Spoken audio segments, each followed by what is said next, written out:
Hayırlı erте, ilning tüp telekanalında Tatarstan yanılıkları Tur Efir studiyasında Çulpan Emiri bizning bugungi çıkarılıştı. Birevde ihtibarsız olmaz. Qozan şahari Boşqarma Komitetinde ülüşe mobilizatsiyalanışlarının ailelerine yerdem şaraların oşakladılar. Soğuş yılların keçirgen sobularga madhiye, Qoybuş rayonunda Büyük Vatan soğuş aşırı balalarına bağışlangan heykel açıldı. 1 dekabrda millik jir ham transport için solum tule vaqti tamamlana. Solumlarını nendi formada tülerge mümkün. Bilgiç kengeşleri.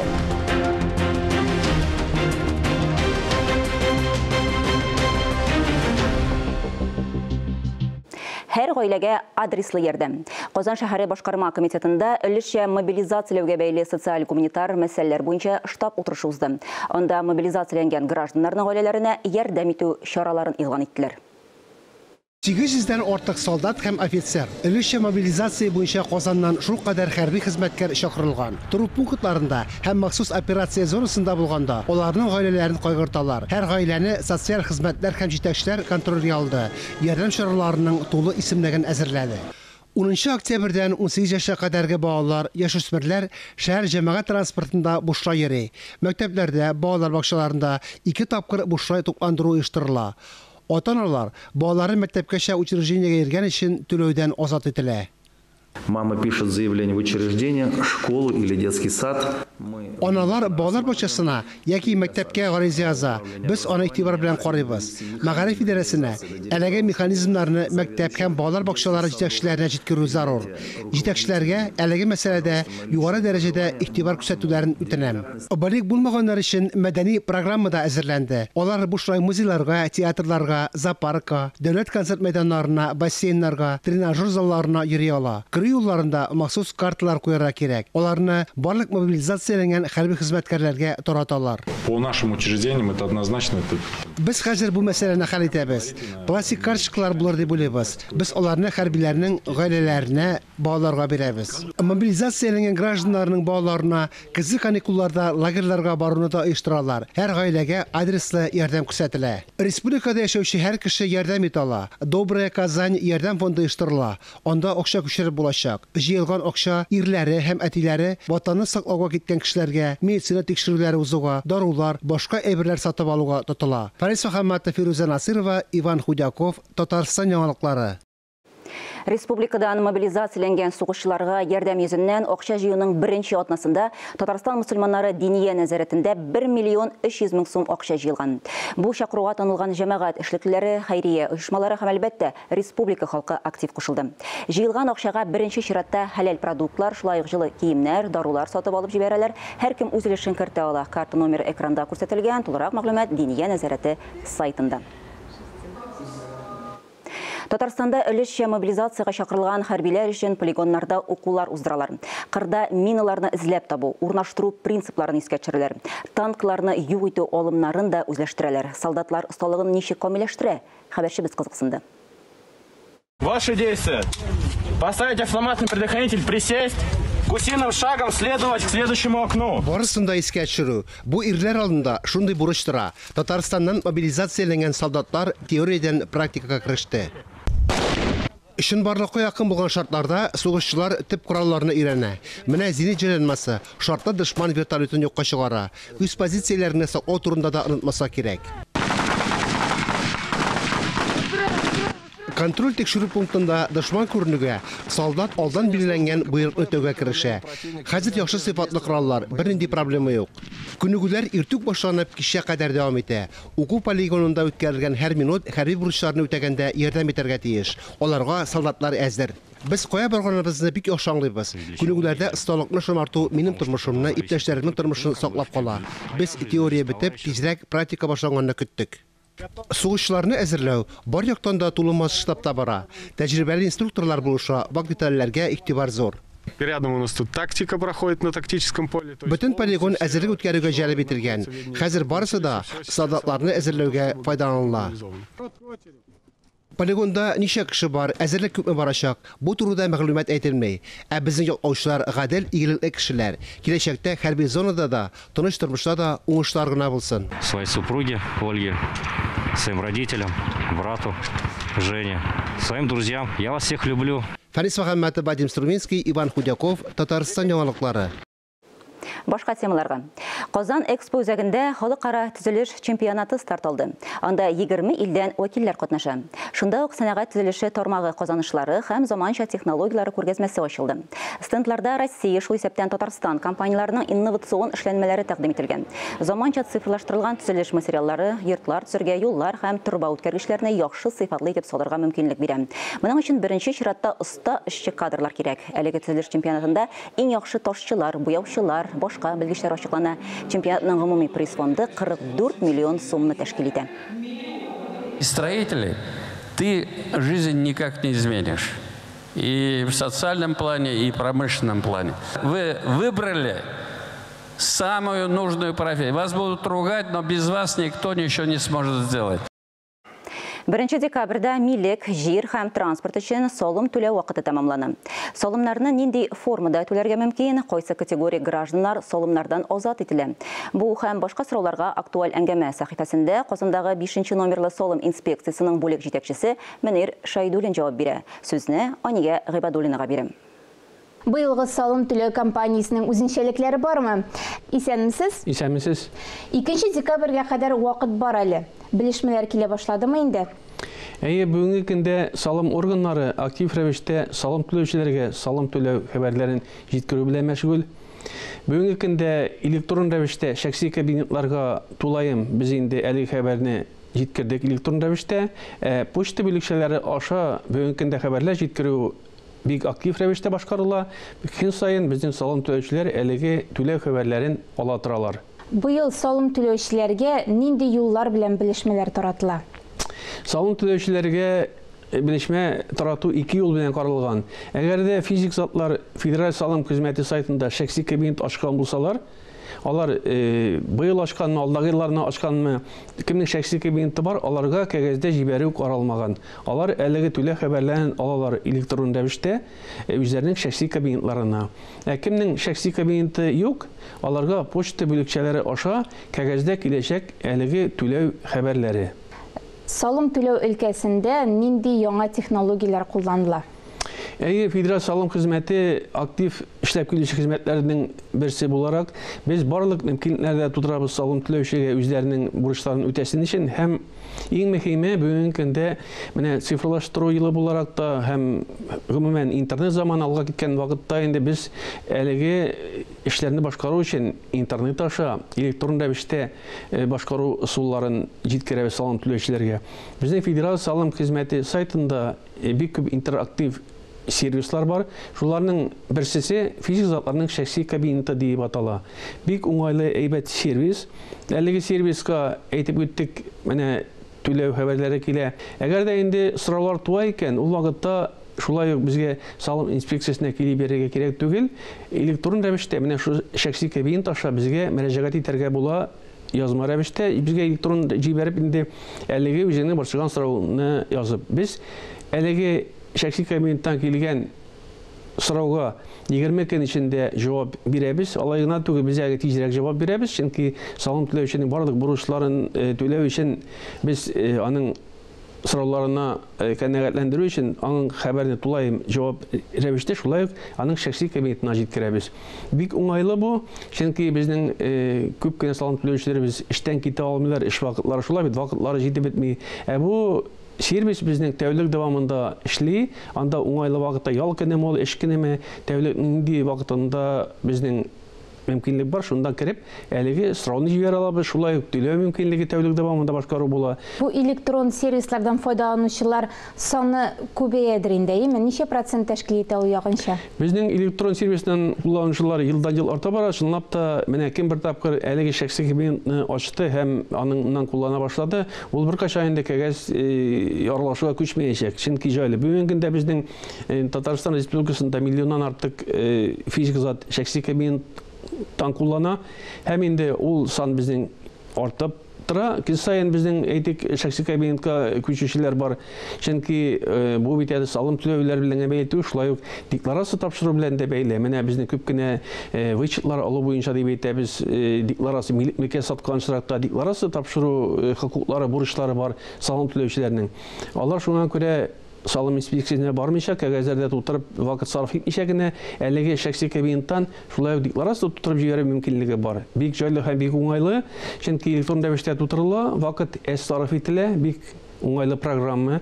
Кирәкле документларны электрон рәвештә беркетеп, салым инспекциясенә электрон имза куеп, декларация җибәрәбез, һәм шул вакытта тиз арада безгә килеп җитәлеге декларация. Шулай ук без аны кабул иткәннән соң тиз арада тикшереп, әгәр дә салым түләүче салым кайтару белән бәйле декларация җибәргән икән, аңа тиз арада әлеге салымын кире дә кайтарып бирәбез. Ташламага ие категория кешеләре турында да әйтеп үтегез әле. Милек салымнарына килгәндә иң беренче безнең пенсия яшендәге кешеләр һәм пенсия алдындагы яшьтәге кешеләр әлеге ташламага ия. Монда ташламага дигәндә әйтеп битәргә кирәк, ташлама бирелә милеккә тулайым барсына түгел, бер төрдәге бер милеккә. Ягъни пенсионер яки пенсия алдындагы яшьтәге гражданнар безнең бер йортка милек салымын түләмиләр.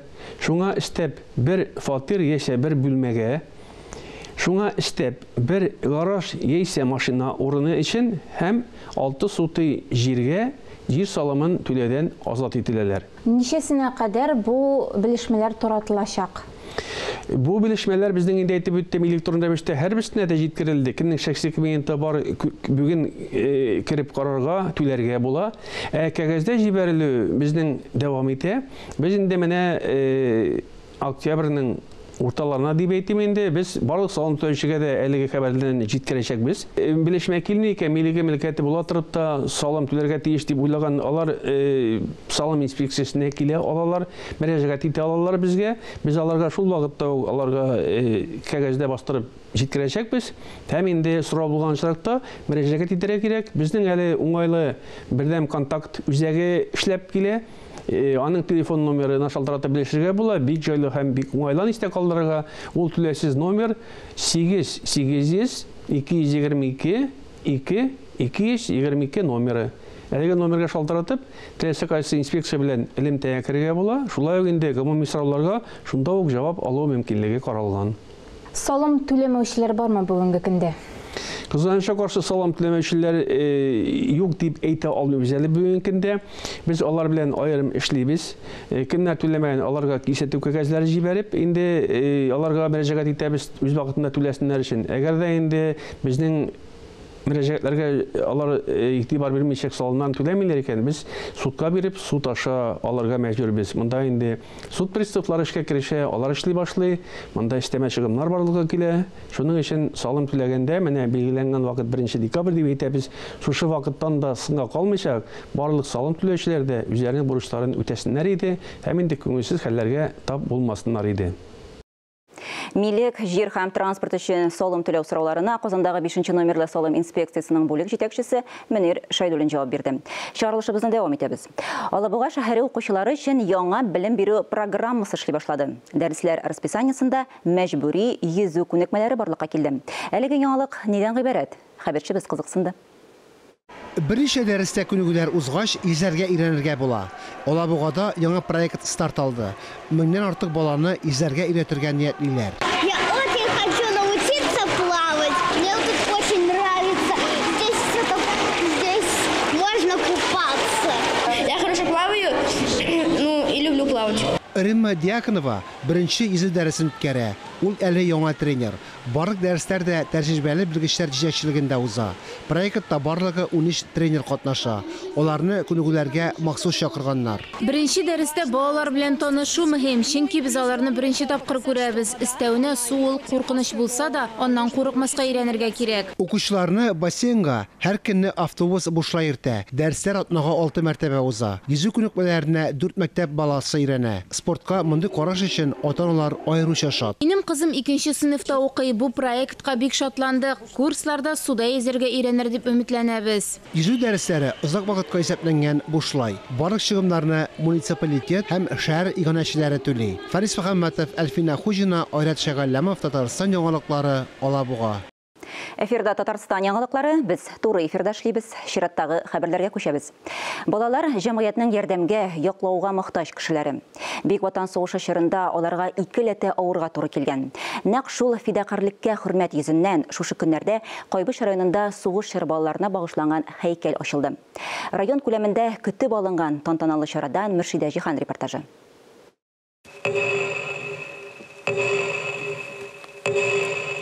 Бер минут тынлык белән искә алу. Бу мизгелдә ятимлек, тыллык, ачлык, ялангачлык ачысын кичергән фидакар халкыбызның каһарманлыгы күз алдына килеп баса. Күңел йомшара, йомшармаслыкмыни. Олы Кайбышта һәйкәл ачу тантанасында катнашкан тыл ветераннары балачак язмышларын сөйли башлагач, күз яшьләрен тыярлык түгел. Әтидән бик кечкенә калган инде мин. Әтине белмим, әтине бер дә белмим. Ben kolhoz bakşasından indi. Mine kış alına da kırırga yaramıydır ya. Üzümüz aldan barabız indi metrek ziyip. Anı ziyip kaytadır ya. Bizden katebi var ya. Ol indi. Işkertip bizge kıymaklar pişirip. Şul metrekten indi. Niyip aşatadır ya bizne. Galana ya, kayakka kiyirge yok. Müslime apanın мәттік дигәне қыр үстендә қалып ішіген бәрәңге. Туйганчы икмәк ашау төшкәгенә керәйде дип искә ала Мөрәледән килгән Митхәт Хәсәнов. Ул әтисен бөтенләй белми, әнисен агач баса. Мәктәпкә барганчы башта сыйырга саламак баҗабыз кырдан. Шона беләндән мәктәпкә барабыз, нәшүли. Җагырга үтен юк. Аны үтен җага белән чепчи үтен җанмыйда буланы. Алар күргәннәрне сөйләп кенә бетерерлек түгел. Җир шарын кат-кат чырнарга җитә дип уртаклаша 9нчы дистәне ваклап барган әби бабайлар. Сугыш чорында үземнең әтиемдә, кайнатам да сугышта булдылар. Аллаһның рәхмәте белән икесе дә сәламәт кайтты. Үземнең әтием Ленинград блокадасында Ладога күлендә, боз өстендә илемтәше булып җирде. Мәйетләр арасында үзенең җылый-җылый сөйләйде. Ничек анда кайсы аяксыз, кайсы кулсыз мәйетләрдә шунда үлеп жата, шулар арасында илемтә сузып җирдек дип. Кайнатам инде машинада шофер булган һәм немец тылына кирип машинасын заправить итеп чыккан. Аларны сөйләйдер. Бабам Солда булып, сугыш чорында чабаталарын ясап, базарга ап барып, шәр сумга сатып кайта иде. Ул безгә гаиләгә бик булышкан инде. Менә шундый авырлыклар кичергән сугыш чоры балаларына кызганычка каршы вакытында кадер-хөрмәтне җитәрлек дәрәҗәдә бирә алмый калдык дип исәпләүчеләр дә бар. Бүгенге көндә сугыш ветераннарының балаларына әйберләр, яки ветераннарга бүләкләр биргән вакытта сугыш чоры балалары һәр вакытта да читтә кала. Менә бу шул балаларның күз яшьләре, бу шул балаларның ашы язмышларын гәүдәләндерелгән һәйкәл булсын иде дигән теләк белән шушы һәйкәлне ачарга уйладык без. Кайбышта сугыш чоры балаларына багышланган һәйкәл булдыруны иң беренче отставкадагы хәрби офицер Илһам Хөснетдинов тәкъдим иткән. Мен ветераннар советына тәкъдим иттем. Безнең бүтән мәктәпләрдә бар 16 юнармия отряды, яшь балалар үзләренең әти-әниләренә мөрәҗәгать иттеләр. Аларның координаторлары бик күп эшләделәр. Хәерле сәгатьтә добрый путь. Тантаналы чараны ачкан район башлыгы фикеренчә, сугыш чоры балалары язмышы һәр гаилә өчен уртак. Бөек Ватан сугышы җиле шакымаган бер генә капка да юк. Апаларны күреп торасыз, кайсы җылы, кайсының 5-6 кеше калган бит инде алар гаиләдән. Шуның өчен бу бик кирәкле эше дип саныйм мин моны, кирәкле акция, киләчәге өметле, матур булсын. Без инде менә бу җирдә җыелып, үзебезнең искә төшереп, үзебезнең бабаларыбызны, әбиләребезне менә ул бер шундый җир булды дип әйтергә кирәк. Авторы Чаллыдан рәссам һәм сынчы Вадим Ихсанов. Сугыш чоры балалары хөрмәтенә ниятләнгән һәйкәл төзелешенә Кайбыш районы халкы да зур өлеш керткән. Шул исәптән әлеге районда туып үскән иганәчләр дә ярдәм иткән. Бик матур проект булды. Шуңа күрә көтеп, теләп һәм бик матур мемориал дип әйтим инде. Монда күп буслар бар, шуңа күрә бик матур булды. Һәйкәлнең урыны да бик истәлекле. Янәшәдә генә Койбыш колхозчысы дип аталган самолет макеты. Тарихи чыганакларда язылганча 1944 елны Койбыш колхозчылары җыеп биргән 1,3 миллион сум акчага Казанда P-8 сугыш очкычы төзелә. Нәкъ шул самолетта майор, Советлар Союзы герое Василий Обухов Берлинга кадәр җитеп, җиңү көнен якынайта. Койбыш тарихы гына түгел, ә ил тарихына язылган мондый каһарманлыкны беркемнең дә онытырга хакы юк. Бу бит халык һәйкәле санала. Халык һәйкәле саналгач, аның эскизларын, аның дизайнын халык белән киңәшергә булдык без. Сугыш чоры баласы дигәчтен бит инде ул ниндидер бер баланы, яисә ике баланы гына күздә тоталар иде. Әмінә бу образлар баланың үзе, баланы ничек әнкәсеннән айырасың. Әмінә ул шушы балаларны тәрбияләгән образда кебек шалгысын, эш коралын җайлап биргән бабалардан айырмаска, һәм менә шушы эскизлар әзер булгач, бөтен кешенең беренче хиссе, җылысы килеп китә, диләр. Чынлап та бу җыелма образлар барысы да бик моңсу хатирәләр белән бәйле. Үткәннәр аша киләчәккә атлыйбыз. Яңа буын эчендә әби бабаларының батырлыгы үрнәк. Шуңа да Койбыш районының яшь гаскәрчеләр клубына йөрүчеләр патриотик чараларның үзәгендә кайный. Без инде үзебезнең тарихны сакларга тиешбез. Без онытмаска тиеш. Нинди сугышлар булганны, нәрсә булганны безнең районда. Шуңа күрә инде һәйкәлләр дә ачырга кирәк. Медальләр дә бирергә кирәк инде абыйларга. Һәйкәл ачу тантанасыннан соң сугыш чоры балаларын ылылау авыл мәдәният сараенда дәвам итте.